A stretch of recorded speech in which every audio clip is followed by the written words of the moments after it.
Welcome to an Age of Empires forecasted game. We got in the color red, playing as the Japanese, it's SAS. And in the color teal, playing as the Byzantines, it's Blade 555555. Welcome everybody, how are you doing? We got a special match today. It's the first match we record with the new civilizations. And what better way to start with the Japanese and the Byzantines, with two of the best players in the world. Blade and SAS, pretty good players, sitting in the, I believe it's top 50, top 20, something like that. So for me, I've seen some guides about the Japanese already. Byzantines, not that much. I've seen, a lot of content creators have been making a lot of videos, so it's gonna be interesting. So what's the Byzantines about? The Byzantines, it's about generating olive oil, which you can see here in the top left corner. Like, you can see how much olive oil they have. And basically, what you can do with that oil is to exchange it for mercenaries. And with mercenaries, you can get basically new types of units. Like, you can hire longbows, you can hire elephants, you can hire keshiks. So very interesting stuff. The Japanese, on the other hand, very unique mechanics. First, they don't have castles. If I check here, there is no castles here, no castles to be built. But instead, what they do, they can upgrade their town center. So basically, give you a banner mark, right? And give you a free villager. And what it does is adds health and adds additional arrow slits. But not only that, all the farms around this town center will get a boost. So it's a very strong civilization for economy. Also, another thing is that the forge, which is the blacksmith, it's also served as the mining camp. So they got a bunch of unique upgrades. The other thing, it's basically the Tawara, which is the wheelbarrow. They get it in step-by-step upgrades. It's like little wheelbarrows here and there. And we see that Koka owner township, this Lamar can produce shinobis, which basically they can sabotage buildings. They can, turn themselves into an enemy's villager and basically confuse your enemy. I've seen it very quite a few times. It's very fun. And there you got the Grand Winery. It's the winery. Act as a monastery. Nearby villagers gather 60% olive oil from the berry bushes and olive groves. Relics garrisoned generate olive oil instead of gold.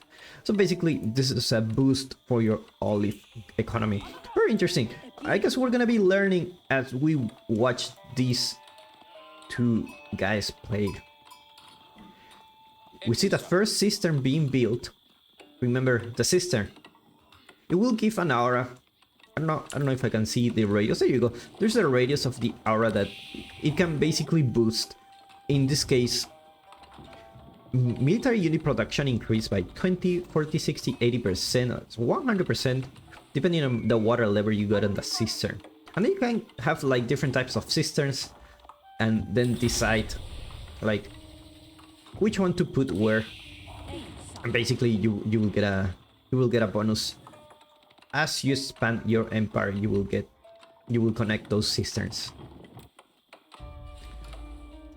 Also, another thing to know, that the house of the Japanese serves as a meal camp. So you don't need the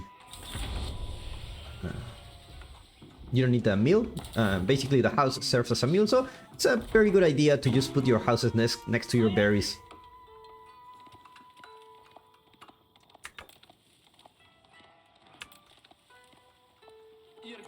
Now we see the first shinobis going out. Remember, this unit can teleport. You can see here, can target a visible enemy unit or structure to disguise as a shinobi, as a villager. Then you can sabotage a building, and you can also deal damage. And then you have like kind of like a teleport, like a blink, like you can just teleport using a smoke bomb. And we will see archers coming from the Byzantines in response to the enemy landmark. He knows a shinobi may come soon, so we will see. We will see. Shinobi's here, as you can see. if you see your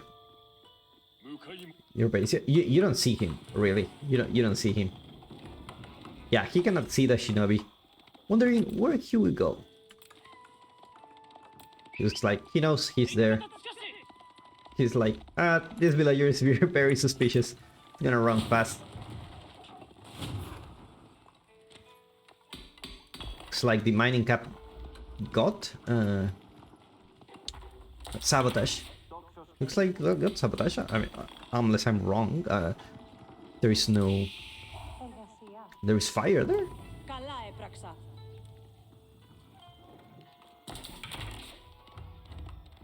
See, more shinobis coming. It's gonna be a shinobi adventure here where you just try to infiltrate into an enemy's base. But you know, Byzantines already have the archers. We're gonna get a second town center here. Nice, close to the deer. I wonder what a shinobi can do here.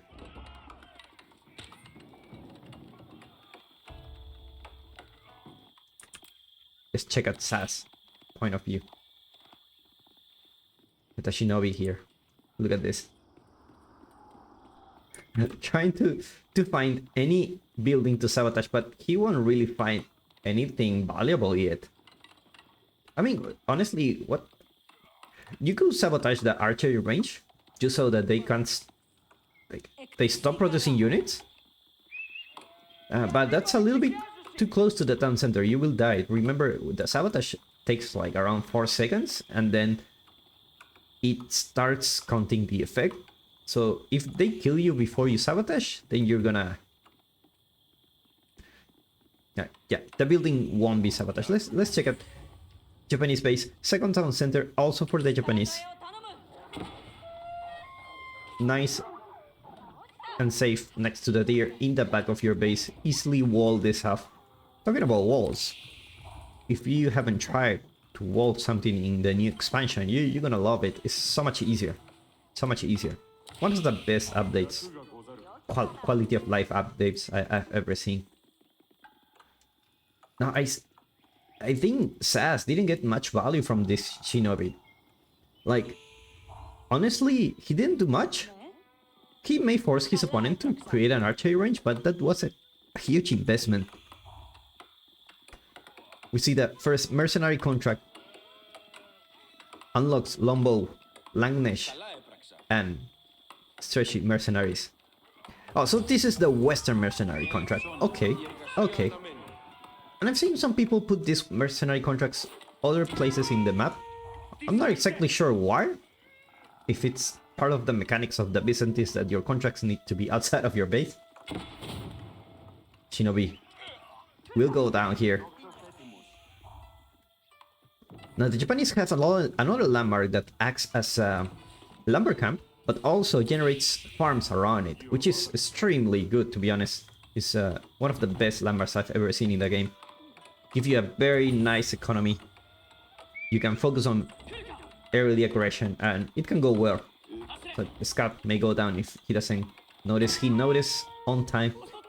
Looks like Sas already upgraded his... Sorry, not... You get a Uma banner mark. Mounted samurai with an aura that increased damage to cavalry. So we see the first banner mark coming. So we should be expecting more cavalry units from the Japanese. I mean, it makes sense. Just a couple of spearmen here.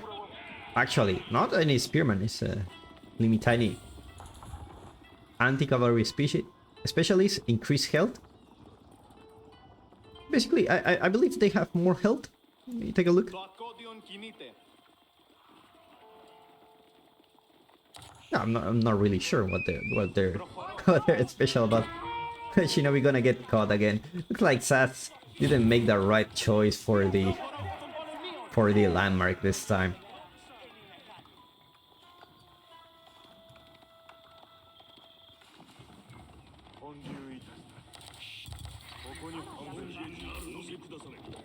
So far, no upgrades. Oh, there you go. This town center got upgraded. Not the main one, but this one. So it makes sense. Like, if you're gonna gather your resources here, well, if you're gonna put farms here, also makes sense to put them here. To be honest, it's much stronger. And now the town center, remember, they reduce the range, so they're gonna do much less damage just because they have also less population now. Look at this, beautiful, beautiful. It's pretty accurate. I mean, I've been to Japan not so long ago. I will say this is pretty accurate. Floating gate going for the Japanese. This floating gate generates Yoroshiros, which is basically you can boost any building with a Yorishiro, and it will boost like military buildings, production buildings, economic buildings.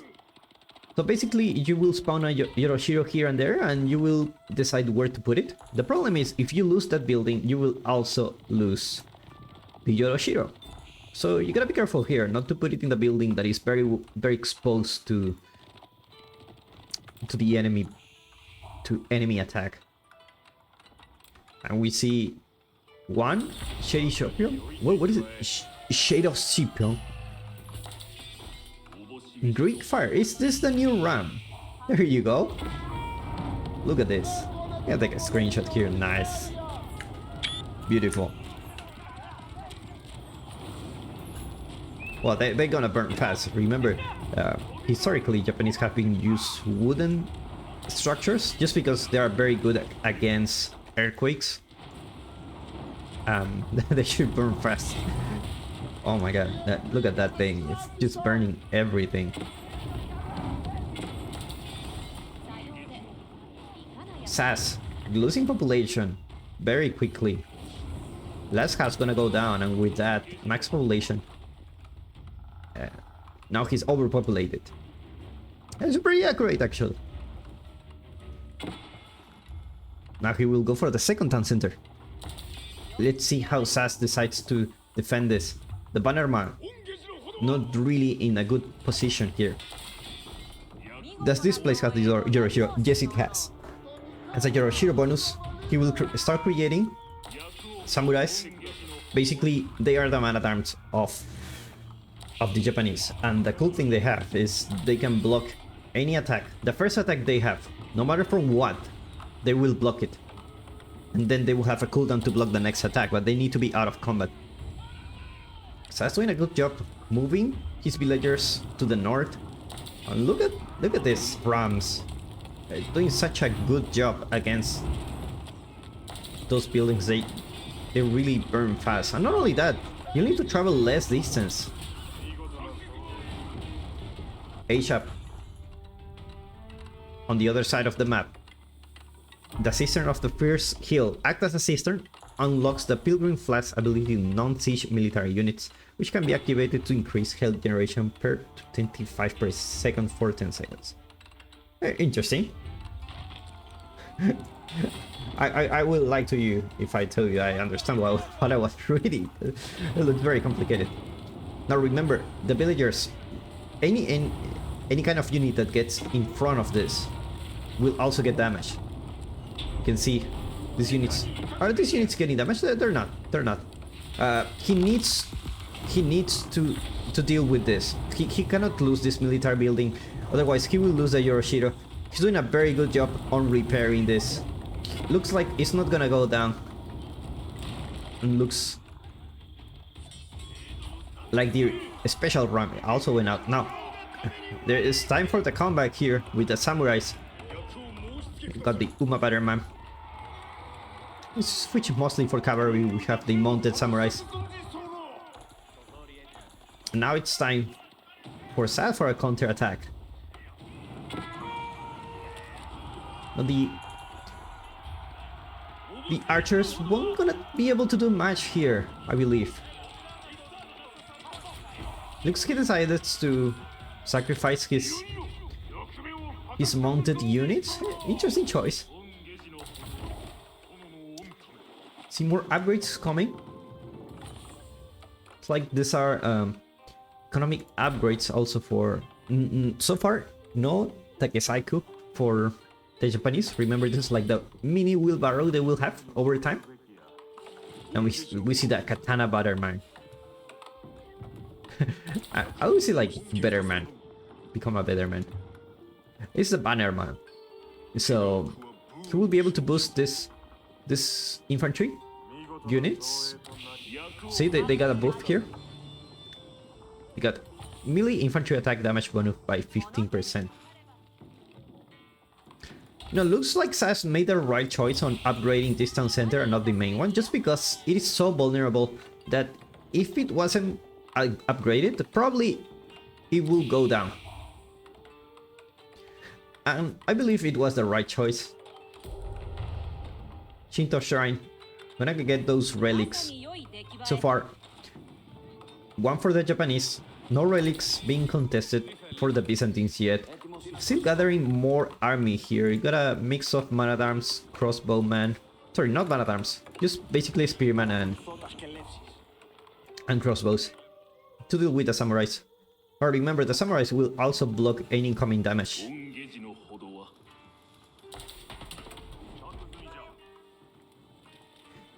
Now, SAS, remember the Japanese get stunned passively by, I believe it's like mining gold.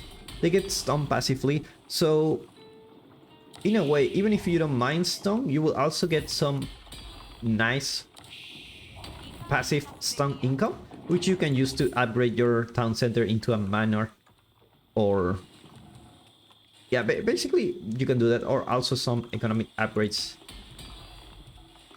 Like this one, for example, Yaki Ire. Increase all melee damage and non-siege damage units by +1. That's pretty powerful, to be honest.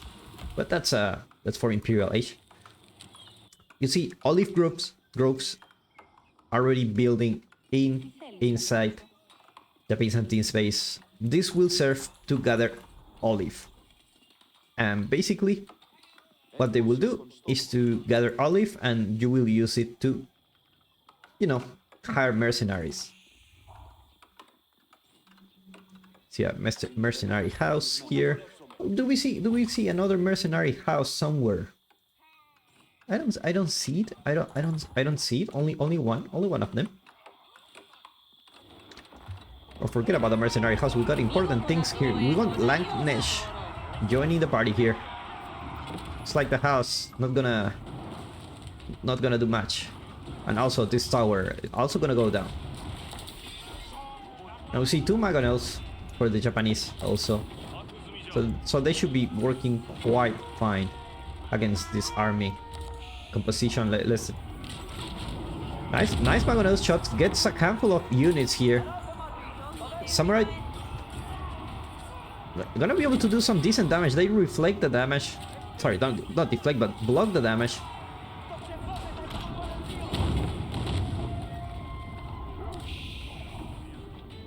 This should be able to scare your opponent. Meanwhile, more relics being captured for SAS.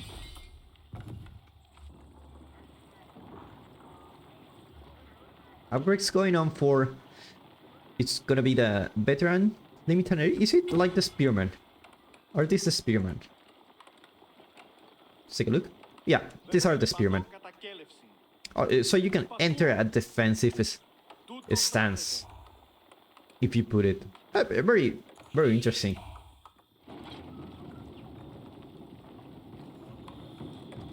No economic upgrades yet for the Japanese. I find it quite interesting at this point in the game. No economic upgrades yet. Only double products for our Byzantine player.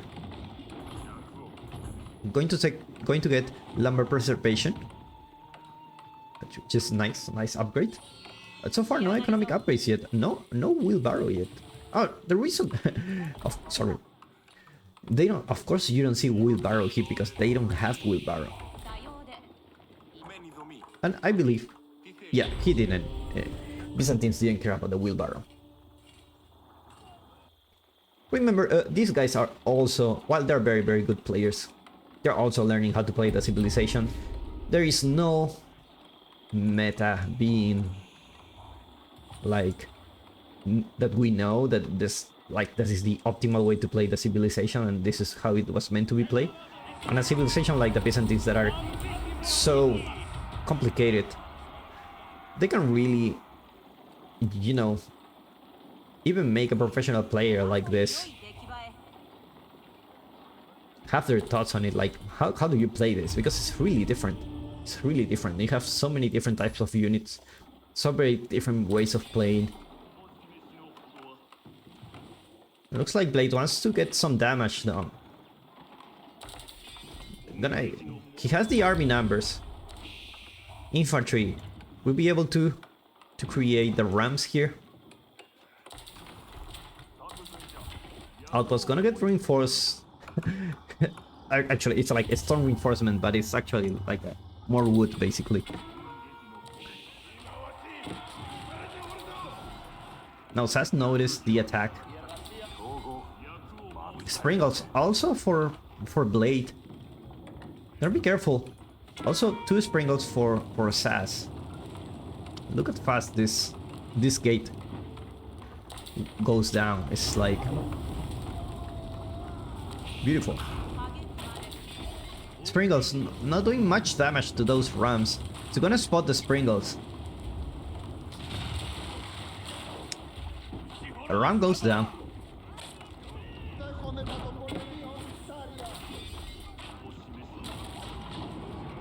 One Sprinkle goes down. Looks like this Sprinkle battle will be lost by Sass. Another Sprinkle goes to the battle here. And now with Blade in the base.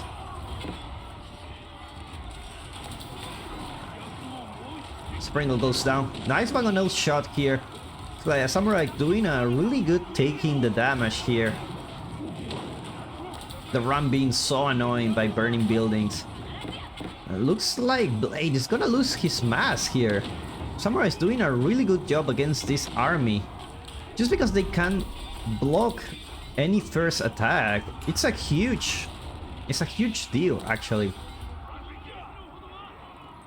Now the banner are also coming here.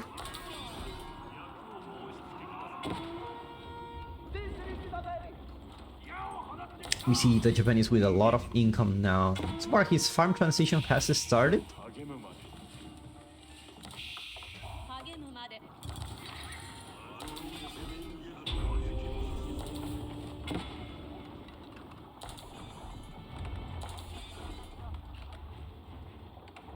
Two sacred sites going for Sass.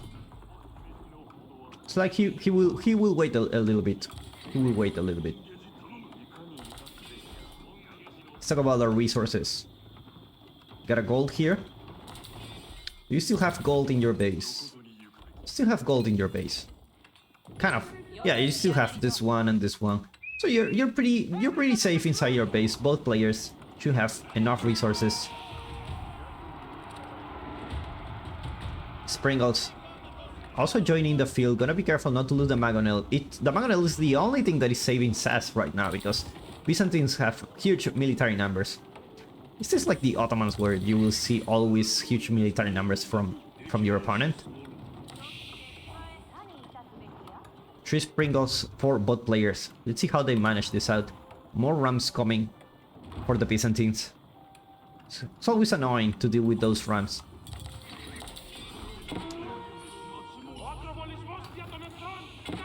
It's for no economic upgrades for the Japanese.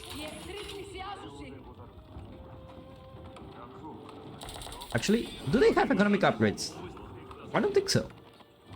They do have the lumber preservation, I believe. But they do. They do. Oh, it's not showing. It's not showing. I don't know why it's not showing in the UI. Anyway. Nice Mangonel shot. Gets a couple of them. Sprinkles. One Sprinkle goes down. Be able to get the other one. Samurai doing a really good job against those crossbows. Those crossbow mass. Not really working too well against the samurais. Just because the first engage they have, they will block the damage. That's a huge damage reduction there. And also, do you have the banner here? Looks like the banner man is gone, but you have the banner here. So you can still get some buff. Magona is really doing God's job here.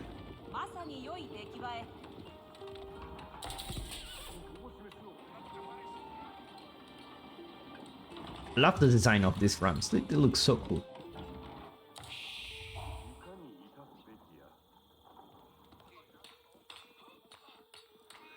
Looks like Byzantines are moving to other gold veins. So far, compared to Hill and Dale, this map looks like a little bit... It's very defensive in a way, because you don't need to fight for the resources that much. It's not like all the resources are in the middle and you need to fight for them.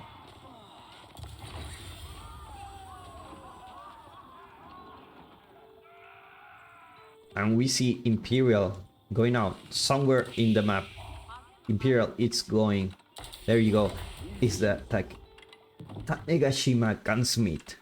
Military number. Stockpiles weapon supplies every 30 seconds that can be used to instantly produce gunpowder units. Comes with 5 stockpiles. Produce Osutsu, a unique heavy range gunpowder infantry with siege damage, and allows access to Revolt the Queens. So this landmark will basically it will give you instant siege whenever you need it in the game. Springles taking out the Mangonel. First Mangonel goes down, second Mangonel goes down. Samurai is doing a really good job here. Crossbows not doing a really good job against Samurais actually, just because you have the Mangonel here. It's gonna be really hard. When you have the Bannerman, you lose the Bannerman here. And with that, Byzantines taps out. Japan is the winner here. Thank you so much for watching. This was Age of Empires 4. If you enjoy watching, give me a like and subscribe to watch more videos like this one.